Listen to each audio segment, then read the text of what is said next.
If you look at kind of the typical self-made person, it might be somebody like an Elon Musk.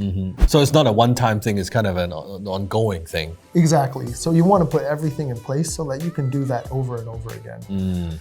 What we do know for a fact that if you don't plan your taxes, the government has a plan for you already.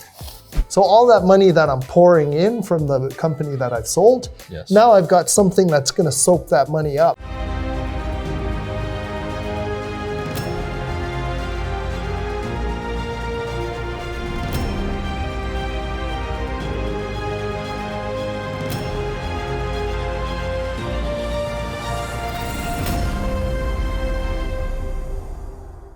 Welcome back to another episode of the Dan Lok Advisors series. Today we're going to talk about how the rich actually manage their taxes. Do you know there are actually two kinds of rich people?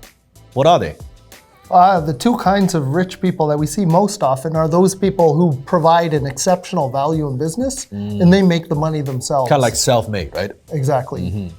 And then there's also the type of rich people that come from a rich family. Could be the second generation or third generation coming from a dynasty. Exactly. In other words. Exactly. Got it. And how would they manage their taxes differently? There'd be a few different things. If you look at kind of the typical self-made person, it might be somebody like an Elon Musk. So the Elon Musk provides an exceptional value.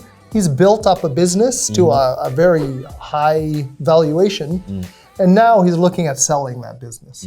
What we would want to do is make sure that when he sells that business, he's going to pay as little tax as possible. What I would do for that person is, number one, we would want to talk to him years before he sold his business to make sure that he's got a holding company in place. Okay. So maybe that business has a whole lot of retained earnings in it. So we'd want to pull all those retained earnings out of the business first into the holding company. So that way we manage to bring down the value of that business for tax purposes.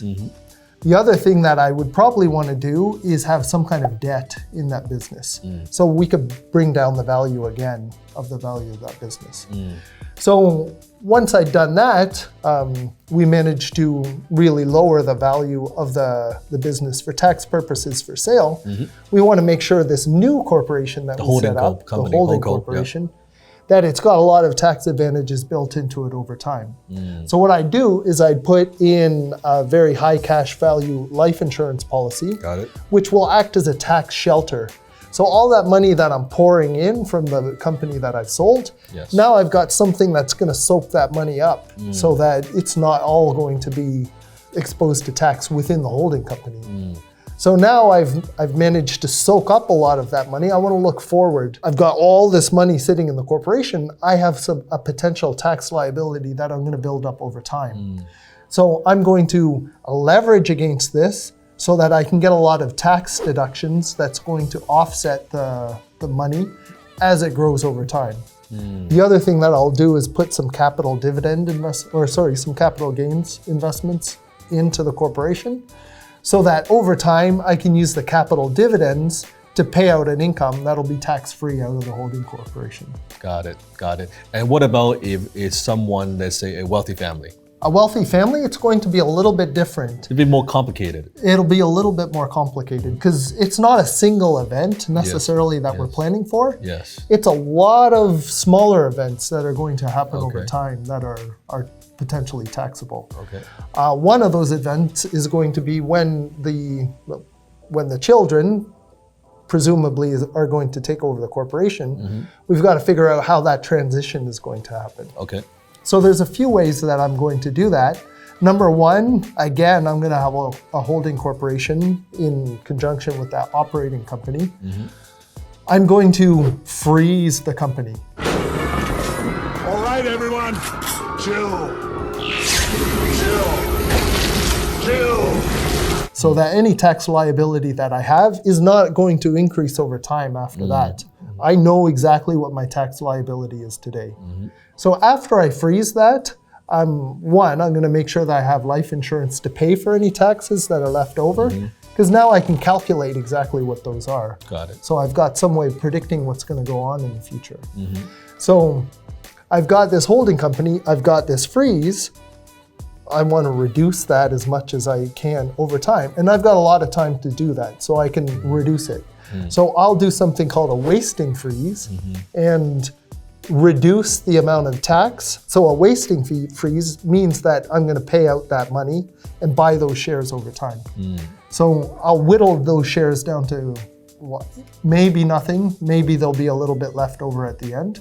Yes. But there'll be very little tax liability. All the tax liability has been pushed onto the next generation. Got it.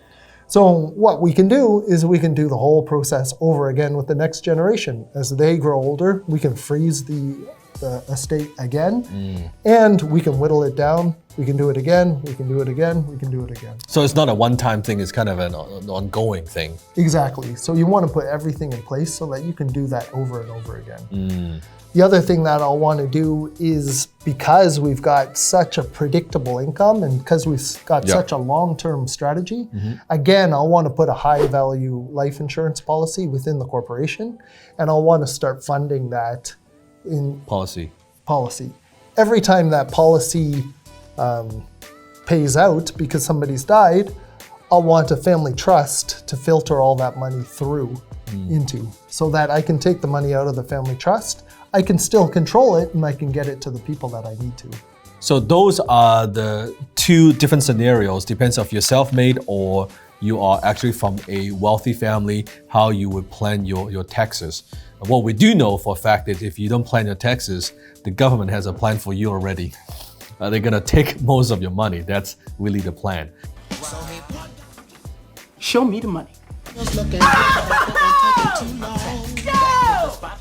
If you have any other questions, you want to set up a time with Carl and his team to talk about some of these things and maybe just discuss your specific scenarios, what you are going through. If you are a Canadian resident and you make more than $500,000 a year or have a net worth of over $2 million, then Carl is someone that could help you. So you could go to www.microfamilyoffice.ca and book a time with Carl and his team.